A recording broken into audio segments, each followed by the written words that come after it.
Mes chers amis, bien le bonjour, heureux de vous retrouver dans ce débat. Je suis en compagnie d'Arnaud Dumouche, théologien catholique, recteur de l'Institut Docteur Angélique, un institut de philosophie et de théologie catholique privé présent sur Internet. Comme d'habitude, je vous mettrai tous les liens vers cet institut en description de la vidéo. Tu as retraduit d'ailleurs tous les œuvres de saint Thomas d'Aquin, tous les traités qu'il a fait, donc la primaire à part, etc. Donc, j'invite tous les catholiques qui sont en quête de réponses, notamment au sujet de la théologie de saint Thomas d'Aquin, à aller visiter son site. Il y a des vidéos, des cours de vidéo, etc. C'est super bien expliqué.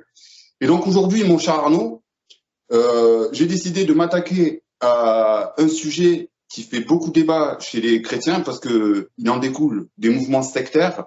Donc, on va s'attaquer au millénarisme. Donc, si tu veux bien, dans un premier temps, je vais donner une définition standard, on va dire, du mot millénarisme et ce qui signifie. Ça y est, continue. Si toutefois je fais des erreurs, comme d'habitude, n'hésite pas à me couper pour me rectifier. Alors, on va attaquer tout de suite. Donc, qu'est-ce que le millénarisme? Alors, le millénarisme, c'est une idéologie, un ensemble de croyances qui soutiennent l'idée d'un règne messianique, donc du Christ terrestre, donc sur Terre, et après avoir chassé et enchaîné l'esprit du mal, donc l'antéchrist, Satan, est préalable au jugement dernier. C'est un courant de pensée qui prône une rédemption humaine collective et qui débouche sur une forme de royalisme terrestre sous la forme de paradis terrestre. Donc en gros, le jardin d'Éden sur Terre, quoi. Elle est présente dans certains courants judaïques, dans les sectes apocalyptiques, comme je l'ai énuméré. Donc, par exemple, les témoins de Jéhovah croient beaucoup au règne du Christ qui va revenir dans sa gloire pour régner sur Terre pendant 1000 ans. Et certains récits des pères apostoliques, Saint Irénée de Lyon, on l'évoquait avant de commencer ce débat, non? Et dans l'islam radical. Donc, de quoi il en découle, sur quoi les gens qui croient au millénarisme, etc., se basent, eh ben, c'est le sens littéral du chapitre 20 de l'Apocalypse de Saint Jean, donc du verset 1 à 8, on va le mentionner, Arnaud, si tu veux bien, où il est fait référence souvent, et notamment chez les évangéliques, de Matthieu chapitre 19, verset 28. Est-ce que je me suis trompé dans la définition? Tout à fait ça. Donc si on résume, un paradis sur terre un certain temps. Voilà le millénarisme. Un paradis sur terre, quelle que soit sa forme, soit, comme le disaient les témoins de Jéhovah, par un endroit où le Christ règne, ils ont d'ailleurs préparé son palais pour son règne, qui se trouve aux États-Unis, soit par un règne de l'Église. L'Église qui deviendrait tellement puissante d'une façon ou d'une autre qu'elle instaurerait sur la terre, par cette puissance spirituelle, un royaume de Dieu paradisiaque. Donc, en gros, la définition que je viens de donner, elle est valide. Absolument valide. Hein. L'essentiel, c'est que c'est sur Terre, c'est ça. Donc, c'est un rêve, un peu une sorte d'utopie, avec plusieurs causes possibles. Hein. On verra qu'il y a plein de sortes de millénarisme, ça tu en parleras tout à l'heure. L'essentiel, c'est que on refuse de projeter ça pour l'éternité, dans l'autre monde. On l'interprète matériellement selon le chapitre 20 de l'Apocalypse. Alors, c'est là où ça devient dangereux parce que certains mouvements sectaires entre guillemets, personnes qui se proclameraient prophètes vont jusqu'à dire ça se passera tel jour à telle heure et le Christ régnera à tel endroit de la terre et le paradis sera rétabli.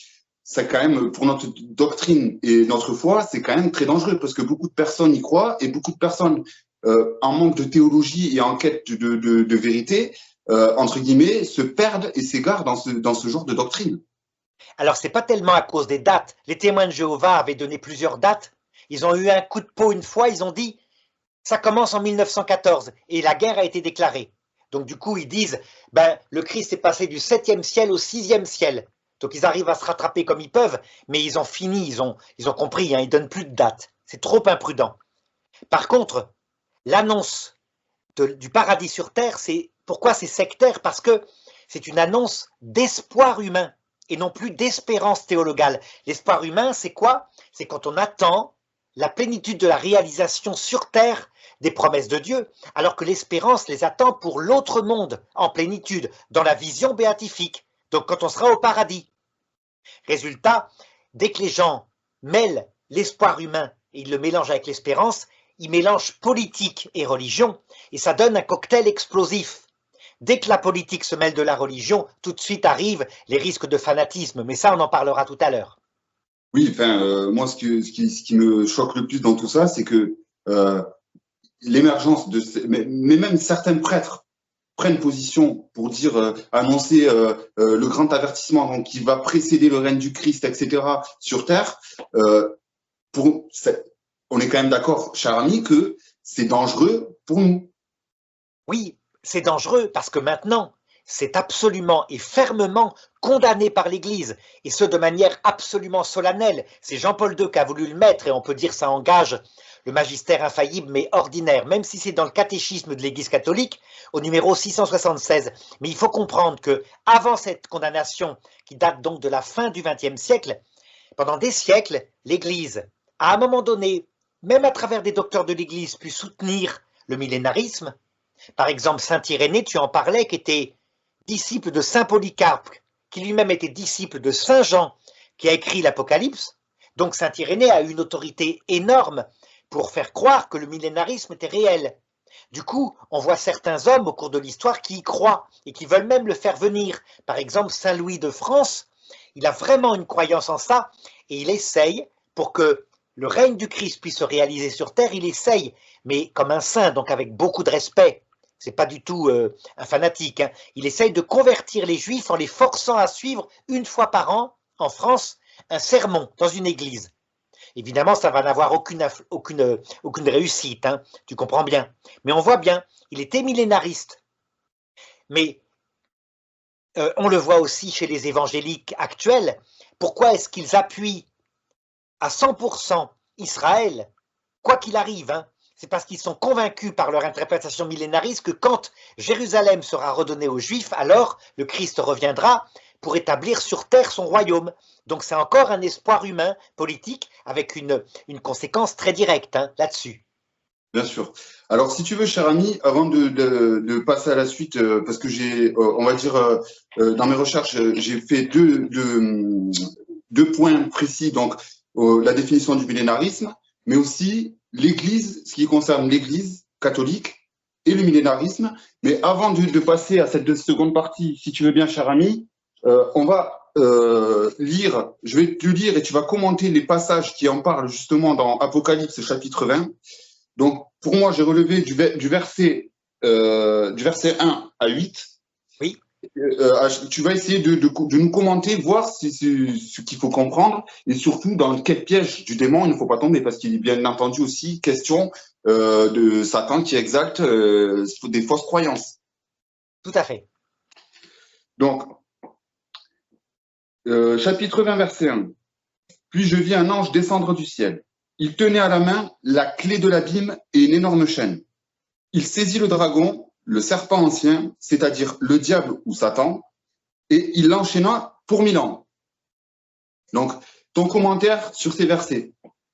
Alors, si on suit donc la foi de l'Église, ça ne veut donc pas dire que sur Terre, à un moment donné, viendra une civilisation où pendant 1000 ans, le démon serait attaché au point que tout d'un coup, les hommes, tu les verrais portés par l'Esprit Saint, dans une paix totale et un vrai paradis sur terre, ce qu'on appelait, que Joachim de Flore, qui était un hérétique du Moyen-Âge, appelait l'ère du Saint-Esprit.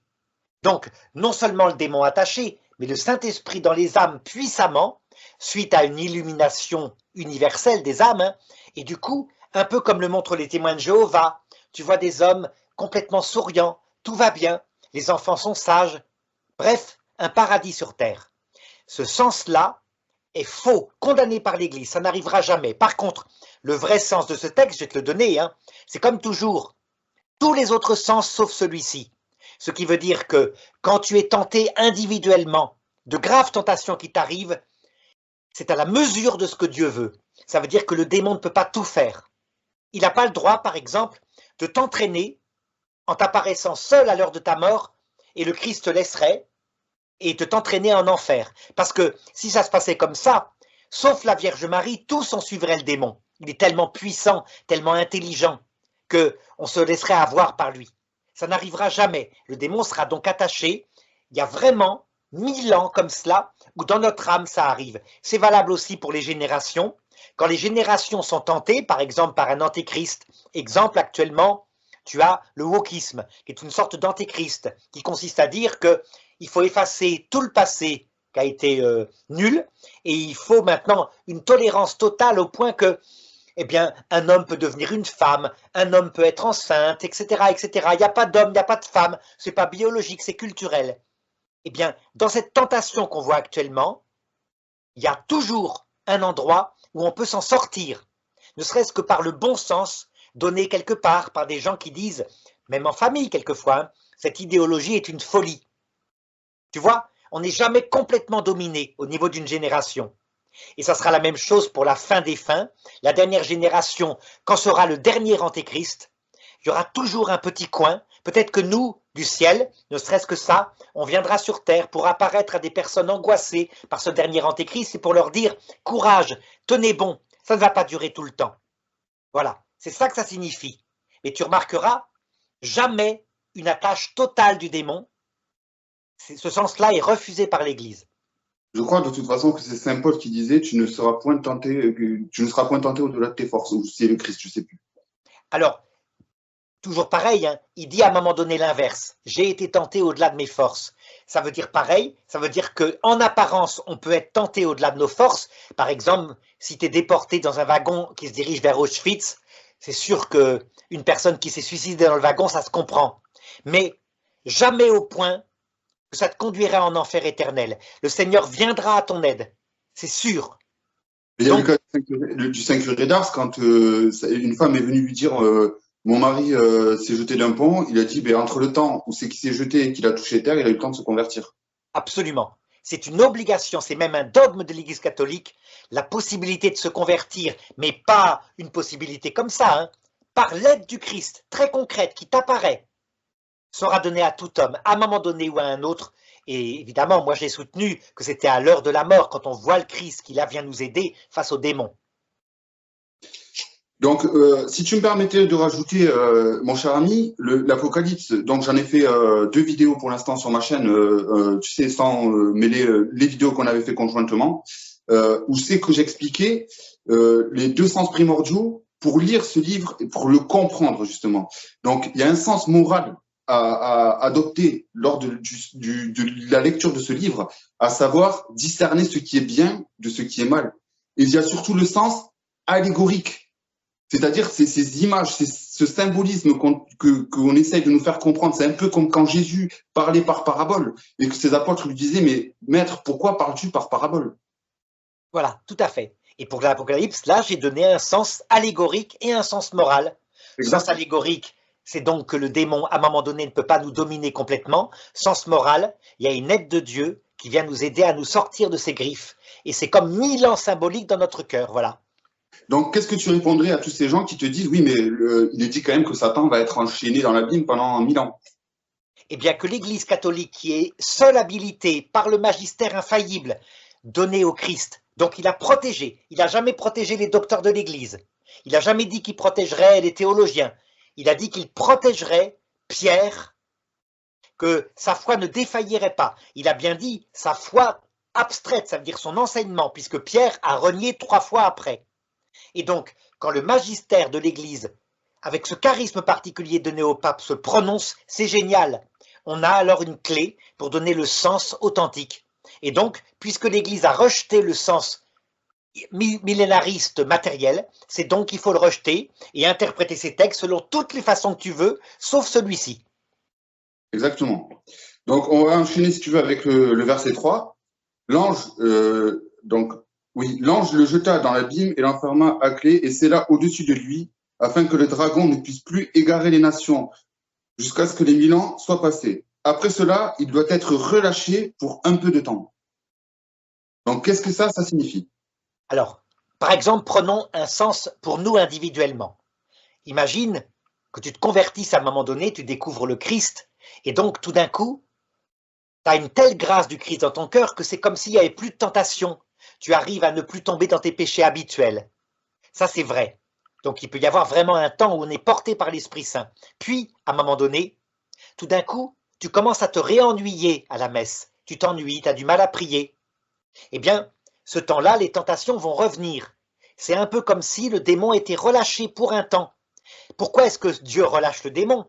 Pour t'apprendre l'humilité. Il a pu arriver que dans la phase où tu étais porté par le souffle du Saint-Esprit, tu aies fini par croire que ça venait de tes mérites. Alors, pour t'apprendre l'humilité, il relâche le démon, chargé de te souffleter un peu. Mais lui, le démon, il veut te perdre. Dieu, par contre, lui, lâche le démon pour t'empêcher de tomber dans l'orgueil. Il a une autre intention, Dieu. Donc voilà ce que ça signifie d'un point de vue de l'individu. C'est valable aussi pour les générations. Par exemple, une génération qui arrive au pouvoir, tout d'un coup, elle a le pouvoir total sur le pays. Elle va la changer à sa mesure. Par exemple, la génération de mai 68. Elle a créé un monde nouveau autour de la chanson Imagine de John Lennon. Il n'y a pas de Dieu, il n'y a pas de vie après la mort, et c'est le paradis sur terre sans frontières. C'est une paix pendant un temps, puis à un moment donné, les conséquences de cet orgueil commencent à craquer, à savoir, eh bien, les gens commencent à être angoissés, la génération des 68 vieillit, puis il n'y a pas de prêtre, donc elle ne sait pas s'il y a une vie après la mort, elle a peur, elle veut se voter une loi sur l'euthanasie, et l'immigration qu'elle a fait venir ne s'intègre pas, est prête à lui faire la guerre, elle est paniquée. Tu vois, comme si le démon était relâché, toujours pareil, pour que cette génération orgueilleuse, comme toutes les générations, apprenne l'humilité. Voilà l'intention de Dieu. Très bien. Ensuite, donc, verset 4, « Je vis des trônes. Ceux qui siégeaient dessus reçurent le pouvoir de juger. Je vis aussi les âmes de ceux qui avaient été exécutés pour leur fidélité à la vérité révélée par Jésus et à la parole de Dieu. Ils n'avaient pas adoré la bête, ni sa statue, et ils n'avaient pas reçu la marque de la bête sur le front, ni sur la main. » Alors, la marque de la bête. Alors, tu sais que ces courants-là, donc sectaires, les millénaristes, ils parlent beaucoup de la marque de la bête. Et il y a une fausse prophétesse, je tairai le nom, si tu veux le divulguer, libre à toi, je tairai le nom, qui parle beaucoup de ça, justement, en annonçant, ouais, regardez, par exemple, pour le Covid, regardez que dans les vaccins, ils y ont mis la puce et que tous les gens qui seront vaccinés seront marqués du numéro 666. Voilà, elle prend les choses matériellement, toujours pareil, hein, matériellement. Mais c'est pas la première fois, puisqu'à chaque génération, c'était comme ça. Je me rappelle qu'à un moment donné, quand on a inventé le code barre, tu sais, pour les courses, tu as une code que les caissières scannent. Eh ben, il commence par 6, 3 et 6. Ah, c'était le chiffre de la bête. Et ça, c'était dans les années 80. Et je me rappelle, à l'époque, j'avais déjà dit, mais non, c'est un système pour scanner les articles quand on passe à la caisse. Mais c'était plus fort que les gens. Le vrai sens de ce texte est évidemment bien plus profond. Qu'est-ce qui nous marque sur le front? C'est quand on adhère intellectuellement à l'idéologie du temps, qui est antichrist. Et qu'est-ce qui nous marque sur la main? C'est quand on y adhère par son action, quelles que soient les idéologies. Par exemple, si tu avais vécu en 1942, quelle était la marque de la bête qui était proposée au pape Benoît XVI, qui était adolescent, qui avait 13-14 ans à cette époque-là? C'était les jeunesses hitlériennes, il me semble. Absolument. Mais lui, il n'y a jamais adhéré. Il a été obligé de porter l'insigne. Il avait la croix gammée puisqu'il était jeunesse hitlérienne. Il n'avait pas le choix. Mais son intelligence n'y adhérait pas, pas non plus son action. Il n'était donc pas marqué de la marque de la bête, bien qu'il ait le brassard. Tu comprends? C'est Oui. donc quand ton intelligence adhère à l'idéologie que là tu es marqué. Donc les jeunes de son âge qui, eux, croyaient en Hitler étaient marqués. Puis ils s'en sont sortis après. Mais tu vois, c'est pas la seule, c'est un exemple. En 70, c'était par exemple la marque de la bête, fallait être communiste. Le communisme était le paradis, on disait. À Moscou, c'est le paradis, et les anticommunistes sont des sectaires. À notre époque, pour savoir quelle est la marque de la bête, c'est simple. Il faut savoir ce que tu diras, par exemple, quand tu es professeur en classe et qui fera que tu seras viré. Eh bien, moi, je vais te la raconter, ça m'est arrivé. C'est presque amusant, hein. Tu vas rire, mais c'est très marrant. Donc, j'ai été viré de mon métier de prof de religion. Ensuite, j'ai passé donc une agrégation de philosophie et j'ai commencé à enseigner la philosophie en attendant que le Vatican me restitue mon poste de prof de religion. Et un jour, je donne un petit remplacement et il y a une classe qui, je dis, j'étais très intelligent, je croyais, hein, mais je n'avais pas vu à quel point ça avait changé. Je vais aborder, puisque j'avais 2 heures de cours à donner, je vais aborder, est-ce que l'amour suffit à fonder un mariage? Est-ce que l'amour passionnel, la passion, ça veut dire le sentiment? Donc ça les intéresse beaucoup. Puis à un moment donné, ils me posent une question. Est-ce que la psychologie, la passion, fonctionne différemment chez les filles et chez les garçons? Et moi, je réponds très souplement, ah ben, ce que je vais dire n'est pas universel, mais souvent les filles sont plutôt comme ci, et souvent les garçons sont plutôt comme ça. À la fin du cours, je t'assure, hein, ils se sont levés pour m'applaudir. J'étais surpris. Qu'est-ce que j'avais dit? Le lendemain, je suis convoqué par la directrice de l'école, un Athénée royal en Belgique, qui me dit que je suis viré parce que il n'y a pas de différence entre les filles et les garçons. Il n'y a pas de différence. Donc, une fille qui n'avait pas assisté à mon cours, qui était lesbienne d'une autre classe, avait porté plainte contre mon cours dont elle avait entendu parler dans la cour de récréation. Le pouvoir organisateur de l'école avait donc dit que je n'avais pas été neutre puisque j'avais dit qu'il y avait une différence entre les filles et les garçons. Voilà l'idéologie du temps. Ça s'appelle le wokisme. Ça m'a beaucoup amusé. La directrice était désolée, elle m'a dit mais ils sont complètement fous, mais je ne peux pas vous aider parce que c'est un remplacement, etc., etc. Oui, mais sur mon dossier était marqué n'a pas été neutre en philosophie. J'étais neutre, je racontais la réalité de ce que tout le monde constate. Oui, mais c'est l'idéologie du temps. Ce qui veut dire que si un jour, dans 20 ans, on déclare comme idéologie du temps que la nourriture explique tout l'être humain, la recherche de nourriture est là, c'est le but. Eh bien, si tu dis autre chose, tu perdras ton poste, ça sera la marque de la bête. N'importe quelle folie. Tu comprends comme c'est profond? C'est profond, ouais, effectivement. Mais tu vois, tu me soulèves que l'idéologie de ces temps-là, c'est le wokisme. Que penser du sionisme? Ça peut être, dans certains lieux, une idéologie. Par exemple, certains, comme les évangéliques, le prennent et leur foi leur foi chrétienne est abîmée parce qu'ils entrent beaucoup trop dans le domaine politique. Et je suppose que chez eux, par exemple, un évangélique qui dirait « mais non, on doit avoir une pensée qui ne se mêle pas de politique ». Évidemment, il faut comprendre Israël qui a perdu son pays il y a 2000 ans, il faut comprendre les Palestiniens qui se sont installés sur ces terres un peu plus tard, et donc, par contre, on constate qu'il y a des textes de Jésus, mais on ne se mêle pas de politique. Je suppose qu'un évangélique qui dirait ça serait peut-être viré de leur église, parce qu'il dirait tu n'adhères pas à la pensée dominante de ce courant. Et tu vois, ce n'est pas pour le moment la pensée dominante partout, hein. Les évangéliques, c'est un peu, enfin, c'est olé olé, parce que je prends ce qui m'intéresse et je le tourne à ma sauce, quelque part. On peut pas le nier, non. C'est beaucoup, chez les protestants, c'est beaucoup ça. Je vais te prendre les textes de la Sainte Bible, je vais te les tourner à ma sauce pour que tu adhères à mon idéologie. Ça ne marche pas comme ça, en fait. Ça ne marche pas comme ça. Ok, chez eux, c'est sola scriptura. Je suis entièrement d'accord. D'accord. On est d'accord sur le fait. Je crois que c'est Jean Calvin qui parlait de sola fide aussi. Oui, voilà, tout à fait. Mais pour eux, c'est déjà, nous, on est prédestinés ou pas à aller au paradis. Et la question du libre arbitre là-dedans, parce que dans la Genèse, ou dans certains évangiles du Nouveau Testament, que vous êtes censés suivre aussi, les préceptes du Nouveau Testament, quand ça vous arrange pas de parler de libre arbitre, vous le réfutez. Tout à fait. Ça veut dire qu'en fait, en réalité, ils ont des papes. Pour les calvinistes, c'est Jean Calvin.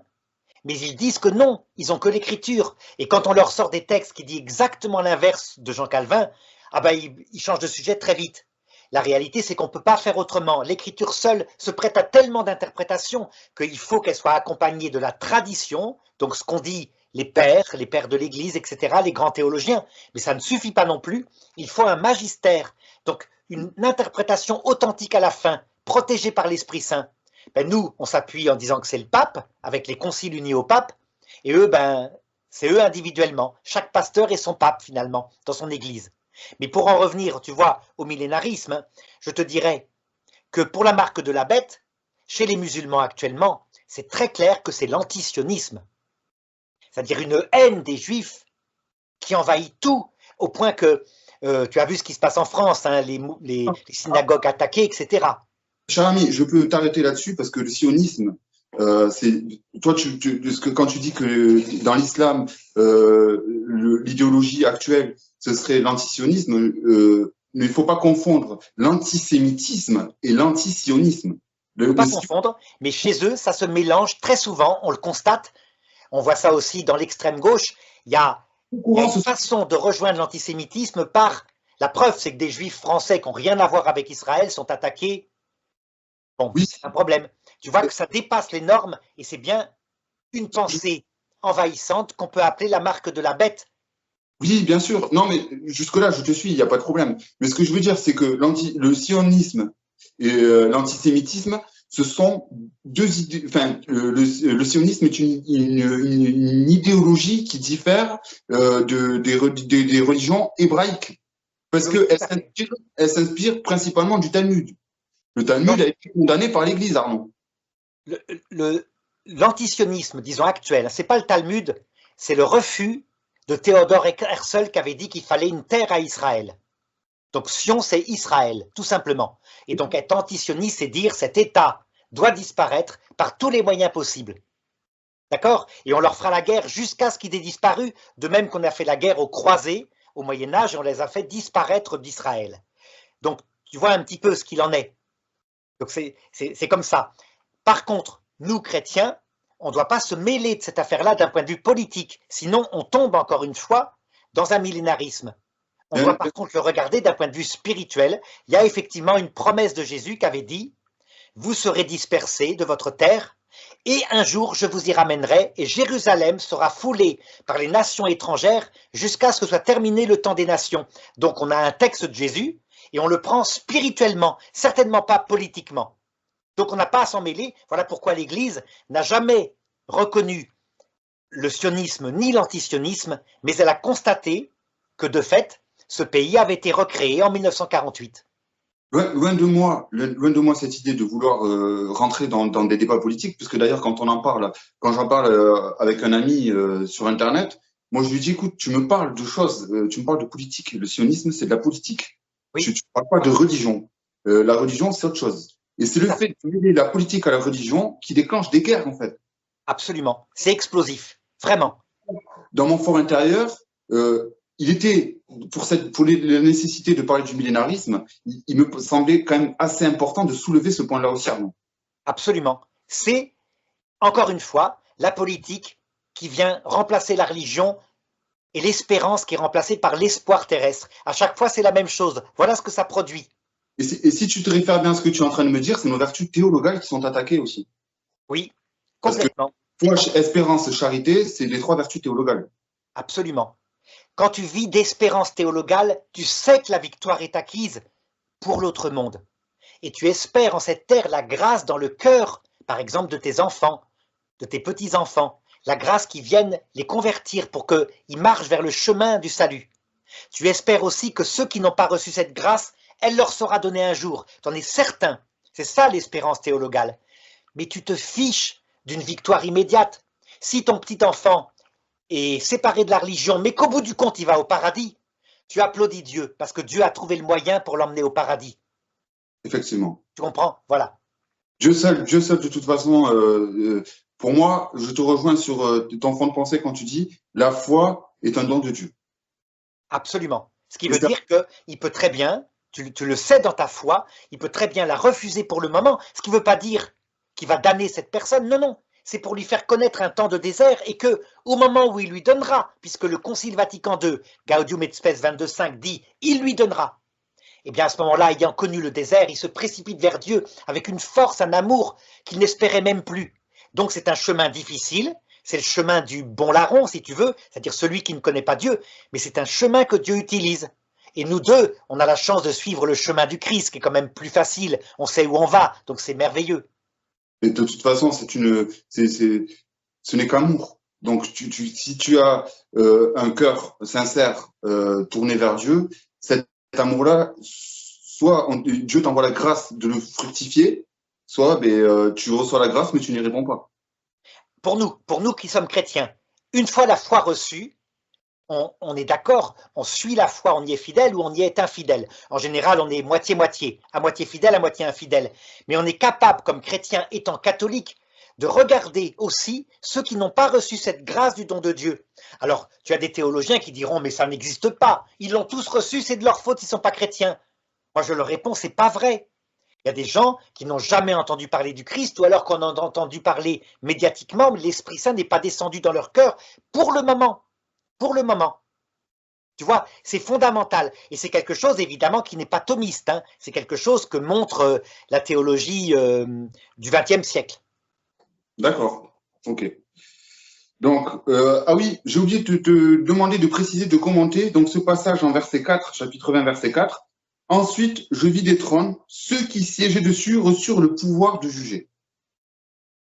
Alors, regarde, des tas de gens sont persécutés à cause de la marque de la bête. Des gens qui n'ont pas voulu se laisser marquer. Moi, par exemple, je t'ai expliqué, j'ai perdu mon travail incroyablement. Et je pense que c'était à cause de la marque de la bête de l'époque. Donc notre tendance, quand on est persécuté, moi c'est pas grave, hein, c'est une persécution professionnelle, mais d'autres c'est la mort. Eh bien, ils espèrent vite que justice leur soit faite. Et ils crient vers Dieu pour que, enfin, la vérité soit montrée. Et Dieu leur dit de patienter. Ça veut dire que, encore une fois, c'est pas forcément tout de suite que la victoire viendra, mais elle viendra.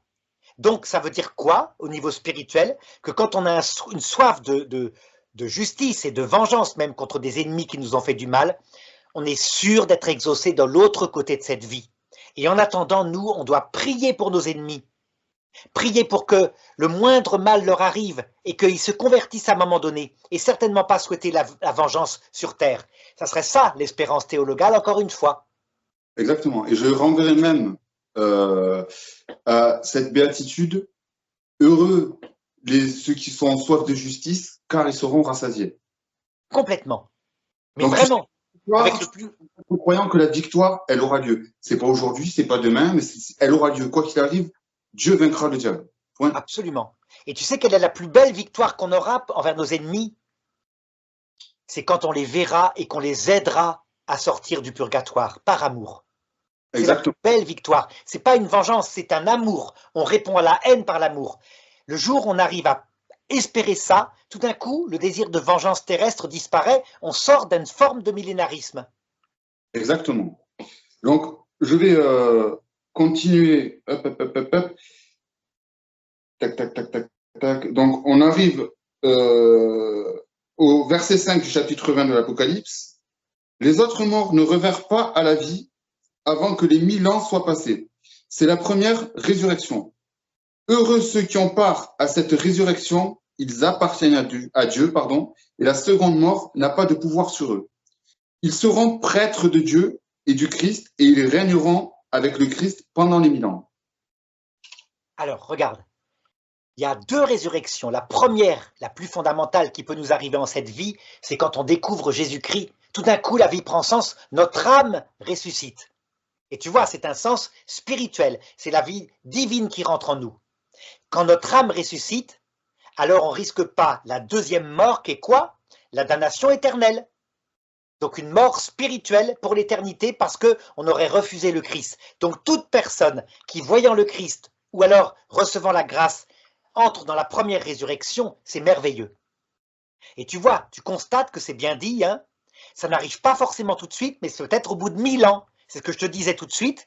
Dieu peut très bien laisser, par exemple, notre fils ou notre fille loin de lui pendant un certain temps pour qu'il règne dans le désert, un peu comme séparé du Christ pendant quelques années, pour mieux le rattraper après. Moi, c'est ce qui m'est arrivé. Je me suis converti à 14 ans, je suis donc resté mort pendant 14 ans. Mais du coup, je n'ai jamais oublié. Voilà pourquoi je suis toujours fidèle. C'est comme si c'était hier. Je me rappelle quand j'étais mort spirituellement, avec une vie insensée. Tu vois, tu construis, tu essayes de voler dans des magasins. J'ai 14 ans, tu vois le niveau, hein, ce que je recherchais. Enfin, c'est débile. Voilà. Mais tout d'un coup, une conversion. Donc voilà comment la pastorale de Dieu peut utiliser. Et je répète, hein, pour ceux qui vont critiquer en disant, ça veut dire qu'il dit que tout se vaut, toutes les religions se valent. Pas du tout. Seule la découverte du Christ est une résurrection. Les autres religions sont des préparations. Quelquefois, notre vie d'errance comme l'enfant prodigue est une préparation parce qu'on mange des cochonneries, la nourriture des cochons. C'est par là que Dieu nous prépare à sa venue. Et tout d'un coup, parce que tout d'un coup on entre dans la vie, notre conversion sera beaucoup plus forte. Voilà comment on peut interpréter. Mais jamais, encore une fois, dit l'Église, jamais matériellement, avec 1000 ans, et puis, etc. Voilà. De toute façon, pour ceux qui éventuellement te critiqueront, je vais te poser cette question, comme ça mettra les choses dans l'ordre. Est-ce qu'au ciel, il n'y a que des catholiques? Au ciel, il n'y a que des catholiques pour la raison suivante, c'est que tous les hommes, à l'heure de la mort, voient le Christ, et donc, quand ils le voient merveilleux, que c'est le Sauveur, qu'il n'y a pas de doute, ils ne voient que son humanité, ils deviennent naturellement catholiques dès qu'ils sont de bonne volonté. Les musulmans qui ne servaient Dieu que comme un serviteur aime son maître, quand ils voient que le Dieu en question leur révèle qu'il est vraiment Dieu et qu'il leur propose de devenir un ami plus qu'un serviteur, immédiatement, ils deviennent chrétiens. Les athées, qui croyaient qu'il n'y avait rien après la mort, se retrouvent vivants de l'autre côté, avec la Vierge Marie qui les accueille. L'athéisme, il en prend un coup. Et c'est vrai que dans le passage de la mort, ceux qui ne se convertissent pas, c'est ceux qui, face au Christ, comprenant son évangile et voyant aussi le démon, disent « Ah, l'évangile du Christ, rien à foutre. D'accord, j'ai compris, c'était vrai, mais moi je choisis la liberté du démon. » Et ils le font sans aucune faiblesse et sans aucune ignorance.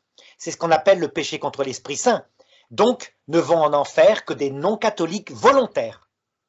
Et Exactement. tous les autres, venant de toutes les nations, de l'islam, du bouddhisme, de l'athéisme, voyant le Christ, deviennent catholiques s'ils sont de bonne volonté, sont jugés, ont une dernière purification s'il le faut au purgatoire, puis ils entreront dans la vie éternelle. Tu vois? Je suis entièrement d'accord avec ce que tu viens de dire.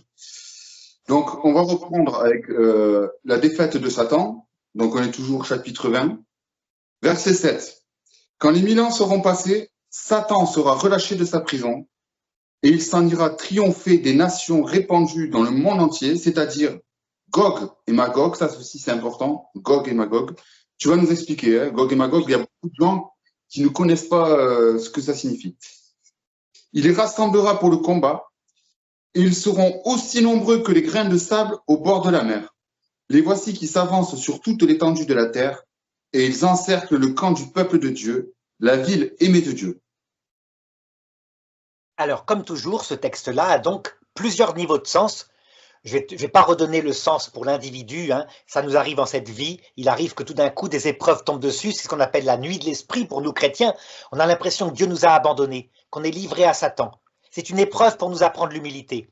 Ça peut arriver à une génération. Je te dis, la génération de mai 68 est en train de vivre un peu son... Oui, ça. Cette espèce de... Elle est en angoisse, hein. On sent bien que son monde qu'elle a construit est en train de se terminer. Et puis, ça se réalisera à la fin du monde. Le dernier antéchrist recevra le pouvoir, dit le catéchisme de l'Église catholique au numéro 675, recevra le pouvoir de mettre fin à l'Église extérieurement, pas intérieurement. Il y aura toujours quelques chrétiens dans le cœur, mais extérieurement, c'est comme si l'idéologie était mondiale, elle triomphe, et c'est carrément, dit l'Église, Lucifer qui présente son idéologie, à savoir, il y a une vie après la mort, vous ne mourrez pas, elle existe vraiment de l'autre côté, il le prouve, et elle est donnée à ceux qui sont debout, qui choisissent eux-mêmes le bien et le mal, qui sont des adultes, quoi. Quant aux anciennes religions qui prêchaient l'humilité et l'amour, elles venaient du démon. Voilà l'évangile final du dernier antéchrist. Tu comprends? Le mystère. Évidemment, ça ressemble au christianisme, et c'est la religion de Lucifer. C'est incroyable. C'est une part aussi de nos croyances en tant que chrétiens. C'est ce qu'on appelle fondamentalement le mystère de l'iniquité. C'est ce qui prêchera à la fin des temps. Voilà. Donc le motif de sa révolte à Lucifer au début de ses œuvres, est celui-ci, et il la donne à l'humanité entière. Pourquoi est-ce que Dieu permet ça? Eh bien parce qu'il laisse l'humanité, justement, avec un pouvoir du démon de prêcher ça, de manière à ce qu'à ce moment-là, il revient dans sa gloire pour tout le monde en même temps. Et les hommes ayant été nourris de cet enfer sur terre, enfer spirituel, hein, paradis matériel, c'est une époque où on dira paix et sécurité, on vivra longtemps, il n'y aura pas de maladie, il n'y aura plus de famine. Mais enfer spirituel, puisqu'on n'est pas fait pour ça. On n'est pas fait pour la vie éternelle, on est fait pour la vie éternelle en voyant le vrai Dieu. Tu comprends, Kevin, ce que je veux dire? Imagine que tu vives maintenant éternellement. Maintenant, je te condamne à la vie éternelle sur terre. Au bout de combien de temps tu as envie de te suicider, tellement t'en as marre? Alors, je te dis, moi, si je peux avoir toutes les gloires du monde, si j'ai le cœur vide, je vais vouloir mourir tout de suite, quoi. Enfin, clairement. Absolument. C'est clair. Donc on n'est pas fait pour la vie éternelle proposée par le démon où on choisit le bien et le mal. On est fait pour voir Dieu. Un amour qui comble ton cœur, fait pour un amour infini, qui comble ton intelligence parce que tu vois la vérité sur tout, qui te donne sa puissance entière pour que tu puisses aider les gens de la terre. Tu as qu'à lui demander, tu fais, tu apparais quand tu veux. Voilà ce pourquoi on est fait. Et donc, que je puisse intercéder aussi, comme le disait Sainte Thérèse, je ferai tomber une pluie de rose sur la terre. Absolument. Toute puissance t'est donnée puisque tu appartiens à Dieu. Et évidemment, tu ne veux que la volonté de Dieu de l'autre côté, donc tu n'apparais pas, tu vois que c'est utile de se cacher un certain temps. Eh bien, le démon proposera ça, donc tu vois la réalisation. Pour 1000 ans, ça veut dire en fait, non pas pour 1000 ans, pour un certain temps, ça veut dire en fait le temps parfait, en général c'est 3 ans et demi qui est donné un peu plus tard, ça veut dire le même temps qu'a eu le Christ pour prêcher sur terre. Pourquoi? Parce que le Christ veut que son paradis soit prêché en perfection à nous les hommes, mais que Lucifer ait la possibilité, pour établir notre liberté, de l'aimer ou de le refuser, qu'il ait la possibilité de prêcher avec la même perfection son enfer. Exactement. Cependant, regarde un petit peu le sens profond maintenant pour nous deux qui mourrons avant la fin du monde, puisque les signes ne sont pas réalisés, la fin des fins n'est pas pour maintenant. Eh bien, à l'heure de notre mort, il y aura un temps où nous serons confrontés à Lucifer dans sa vérité totale. Il nous apparaîtra pour la bataille de Gog et Magog. C'est quoi la bataille de Gog et Magog? Ben, toujours pareil, plein de sens. Je viens de t'en donner un pour la bataille finale entre l'Antéchrist et le Christ à la fin du monde. Mais pour nous, individuellement, c'est la bataille à l'heure de notre mort. Dans le passage de la mort, on voit Lucifer et là, il nous révèle à quel point on n'a travaillé que par égoïsme. Et c'est vrai ce qu'il dit. Il dit, regarde, tu as fait des vidéos parce que tu aimais bien briller. Et c'est vrai. Ça faisait partie de notre façon d'être. On est mélangé de bonnes choses. On le faisait aussi pour Dieu, mais on est mélangé aussi de mauvaises choses. Et là, il nous dit, regarde, tu n'as travaillé que pour toi, moi je te propose ce monde-là.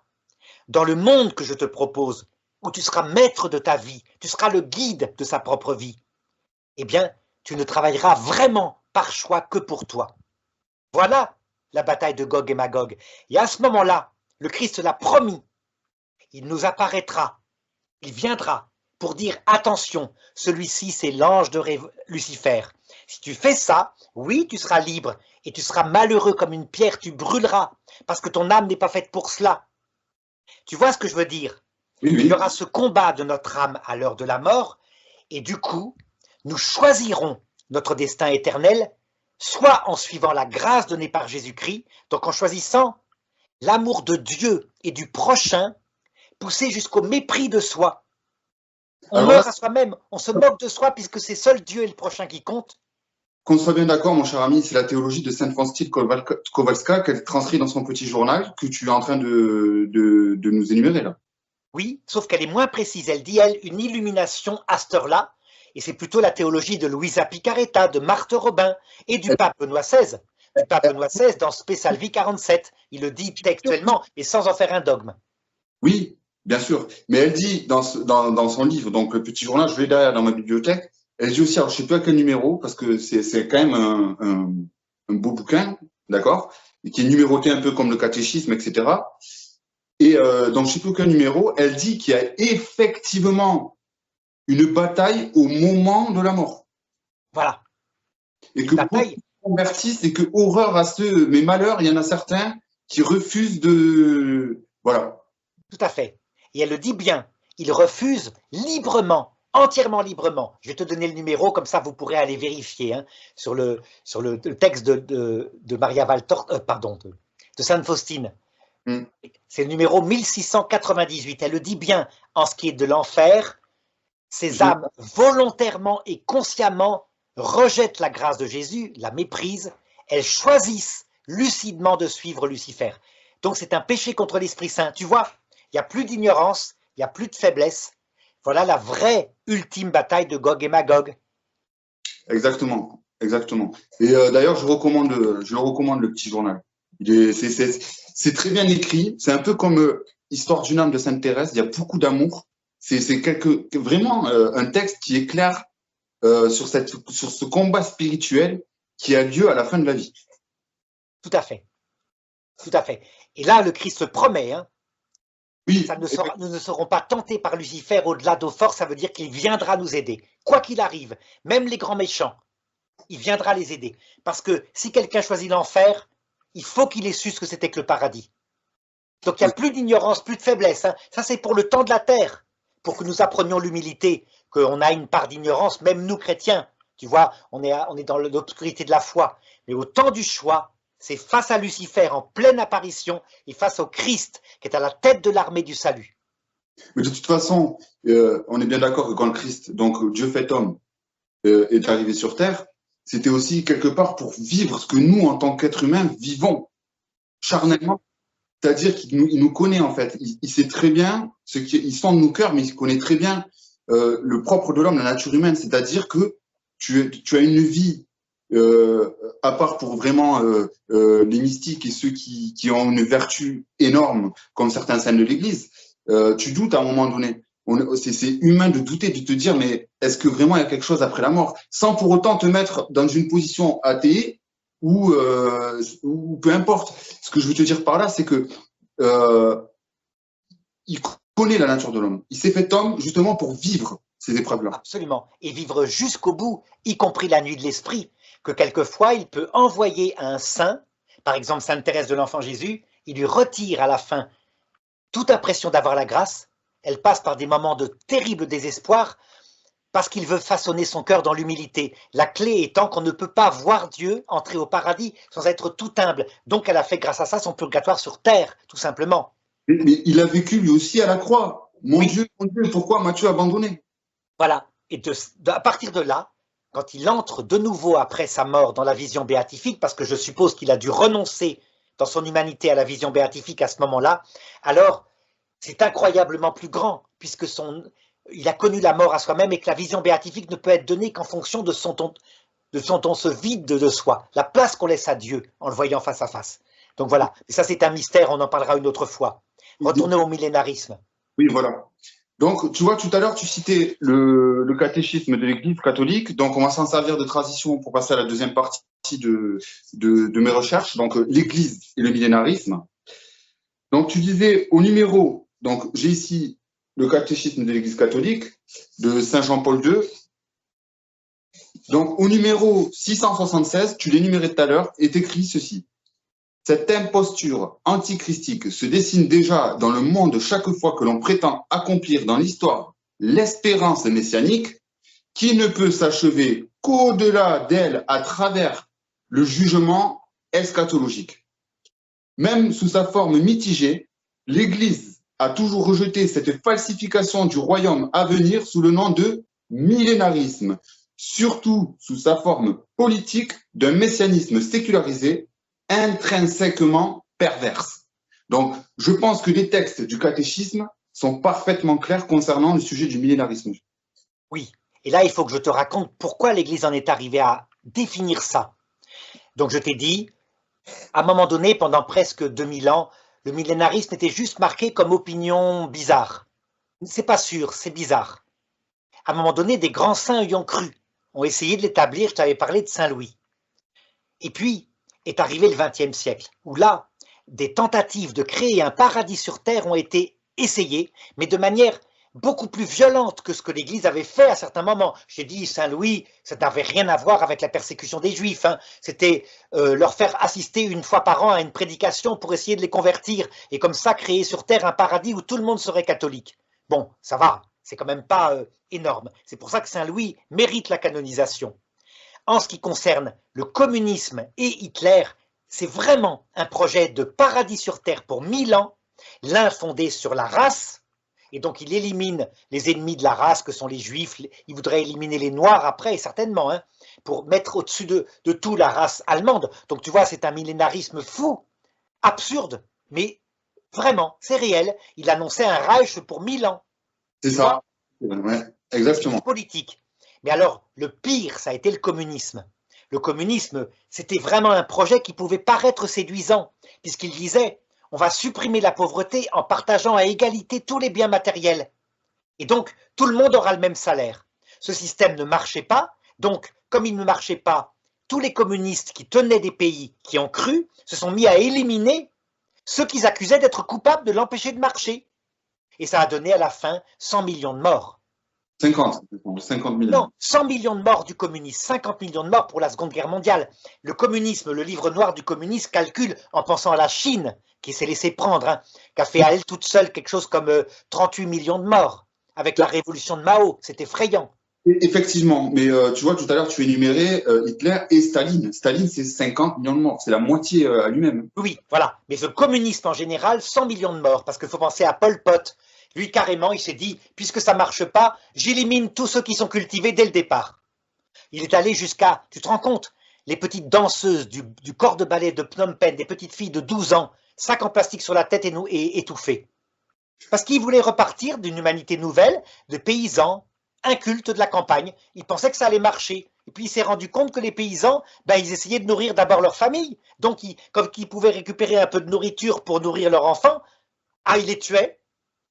En fait, c'était la nature humaine qui ne marche pas comme ça. On ne peut pas, on ne travaille pas pour le populo, on n'est pas des fourmis, on travaille pour sa femme et ses enfants, en premier lieu. Et ça, le communisme n'avait pas compris. Donc c'est bien une tentative de créer un paradis sur terre, et là, l'Église, elle a regardé son histoire, elle a dit, à chaque fois que nous, chrétiens, on a essayé de faire ça, on a essayé vraiment, à chaque fois, on constate que les prêtres se mettaient à tuer de la même façon, en Orient comme en Occident. Donc par exemple, on créait une sorte de christianisme parfait en Orient ou en Occident, puis arrivait un théologien qui était un peu différent, un peu révolté, tu sais, il disait des choses pas bien, pof, exécuté. Brûlé vif en général, pour lui éviter l'enfer éternel. Et donc en regardant son histoire, il s'est rendu compte, ça ne marchera jamais sur terre parce que il y a les conséquences du péché originel. On ne peut pas créer un paradis sur terre. On peut avoir quelque chose qui est bien, qui s'améliore, par exemple une société chrétienne paisible. On l'a vu au Moyen-Âge, on a diminué le nombre de morts à la guerre, mais on n'a pas pu les supprimer. Par exemple, Saint Louis a essayé de supprimer la prostitution. On essaye de nouveau de le faire maintenant. Tu as vu la loi qu'avait pris à l'époque comment il s'appelle, de Hollande en France. Supprimer la prostitution. Ça ne marche jamais. C'est impossible. Tant que tu auras des femmes qui ont besoin d'argent et qui sont jolies, tant que tu auras des hommes qui ont besoin de sexe et qui ont de l'argent, il y aura de la prostitution. Tu ne peux pas créer un paradis sur terre. Voilà ce que dit l'Église. Tu peux améliorer, tu peux aider une prostituée à sortir de la prostitution, tu peux dire à un homme qui a de l'argent de ne pas se servir de son argent pour faire ça, mais tu ne peux pas arrêter les choses. Sinon, ça se fera par Internet, c'est tout ce que tu gagneras. Exactement. Tu comprends? Donc, à partir de là, l'Église a dit, le millénarisme est un antéchrist, on s'est fait piéger à un moment donné, on définit maintenant que ça sera possible dans l'autre monde parce que nous serons séparés des conséquences du péché originel. Si tu crées un paradis sur terre, tu crées un totalitarisme. Ça veut dire un système politique où on se met à tuer parce qu'il y a tout de suite un rebelle, le petit jeune là qui n'est pas d'accord, donc tu le zigouilles. T'es obligé. Oui. Alors, les millénaristes trisent, mais non, pas du tout, puisque l'Esprit Saint sera dans les cœurs. Il sera dans les cœurs totalement, au point de donner une illumination totale à l'heure de la mort et à la fin du monde. Là, d'accord, c'est une sagesse qu'on attend pour l'autre monde. Tu comprends? Alors que faire, tu veux faire de ces paroles, cette génération ne passera pas que vous n'ayez vu l'avènement du Fils de l'homme. Alors, les millénaristes répondent, en fait, il entendait par là la génération entière des chrétiens. Bon, pas mal, mais enfin c'est bizarre. Non, moi je dis, il parlait à sa génération. Vraiment. Rassure-moi, c'est ironique ce que tu viens de me dire. Non, c'est pas faux. C'est pas faux. C'est vrai. Le Christ reviendra au sens général pour la fin du monde, à la dernière des générations des chrétiens. D'ailleurs, saint Paul le raconte, il le dit, je vais vous dire un grand secret, nous ne mourrons pas tous. Ceux qui seront vivants sur terre au moment du retour du Christ seront directement emmenés vers le ciel sans passer par la mort. Donc ça aura lieu. Comme tu dis, pas mal. Pas mal. Ça veut dire pas quoi? Mal. Mais simplement, non, ça s'est réalisé à la génération du Christ. Pourquoi? Simplement parce que, comme il l'avait dit, un par un, les gens sont morts. D'ailleurs, il le dit dans le texte, Matthieu 24, il le dit, ce jour-là seront dans un champ 2 hommes, l'un sera pris, l'autre laissé. Les évangélistes répondent, ça veut dire que l'un est emporté au ciel, cuit comme un oiseau, et l'autre il reste sur terre. Ils appellent ça le grand enlèvement. C'est une interprétation millénariste. La vraie interprétation, elle est facile. Il y en a un des deux qui meurt, qui est par terre, qui a fait son infarctus, et l'autre qui est là vivant. Et qu'est-ce que vit celui qui est mort? Il arrive devant le Christ. Il voit le retour du Christ dans sa gloire, accompagné des saints et des anges. Tout ce que le Christ avait annoncé. Et qu'a vu le premier martyr, tu te rappelles? Le premier martyr qui dit « Je vois le ciel ouvert et le Fils de l'homme qui revient dans sa gloire au moment où il est lapidé. » Il s'appelait Saint-Étienne, je crois. Il me semble, ouais, c'était Saint-Étienne. Tu vois, dans les Actes des Apôtres. Voilà. Donc ça s'est réalisé. Mais évidemment, pas matériellement. Personne n'a rien vu, donc les gens après ricanaient. Il est où le retour du Christ? Ben, quand la génération entière est morte, 50 ans après, tous ceux qui avaient entendu Jésus étaient morts, à peu près. À l'époque, on vivait pas longtemps. Eh ben, ils étaient là, ils avaient tous vu le retour du Christ dans sa gloire, sans exception. Tu vois? Donc Oui, ça se réalise bien selon tous les sens possibles, mais jamais selon le sens matériel de 1000 années sur terre de paradis. Non, mais tous les sens possibles, tout ce que tu veux, donc sauf celui-là. je te l'ai énuméré avant de lancer donc l'émission. Saint Augustin d'Hippone n'a pas vraiment pris position dessus, il a juste dit cette phrase concernant les textes de l'Apocalypse et le millénarisme. Nous devons distinguer un symbolisme spirituel qui est préférable à l'interprétation littérale des textes. Pour l'Apocalypse. Tout à fait. Ce qui veut dire qu'à l'époque, il ne se prononce pas, il n'a pas encore de repère de l'Église, mais il dit bien, attention, interprétation matérielle, la bête à 7 têtes, vous imaginez, vous croyez qu'il va arriver une bête à 7 têtes qui se baladera dans la rue? Oui, mais c'est quand même un grand réformateur de l'Église. Absolument. Et donc, il interprète l'Apocalypse spirituellement. La bête à 7 têtes, c'est quoi? C'est les 7 péchés capitaux en nous qui veulent nous entraîner loin du Christ, avec en particulier la tête qui repousse sans arrêt notre orgueil. Tu vois le sens? Il est très profond. Exactement. Donc, plusieurs conceptions du millénarisme seraient apparues suite à cette déclaration donc, de saint Augustin d'Hippone, et plus globalement, pardon, 3 grandes catégories. Donc, l'amillénarisme, qui est le refus de la pensée d'un règne terrestre du Christ, l'assimilation au règne éternel en Apocalypse 21 et 22, la prophétisation du rétablissement d'Israël à l'Église. Donc, elle est nulle. Ce courant de pensée-là, il est nul.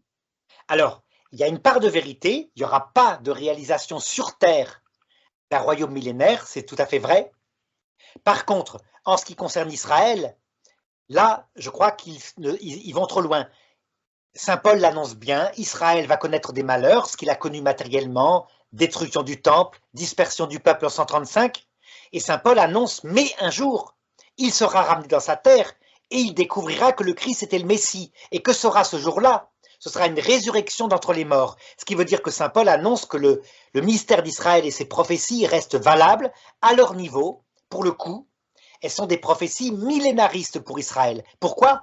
Parce que Israël, Dieu a voulu en faire un peuple dont l'histoire matérielle signifie des choses spirituelles. Donc quand Israël est dispersé, ça veut dire spirituellement, pour nous qui sommes la vraie église spirituelle, qu'on peut connaître des nuits intérieures, ce qu'on avait dit tout à l'heure, des attaques du démon, permises par Dieu.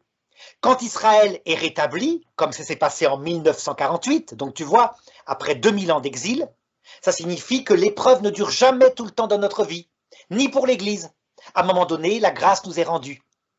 Tu vois, matériel pour Israël, spirituel pour nous, la prophétie d'Israël n'est donc pas terminée. Elle restera valable à son niveau jusqu'à la fin du monde, parce que c'est important que les hommes charnels comprennent.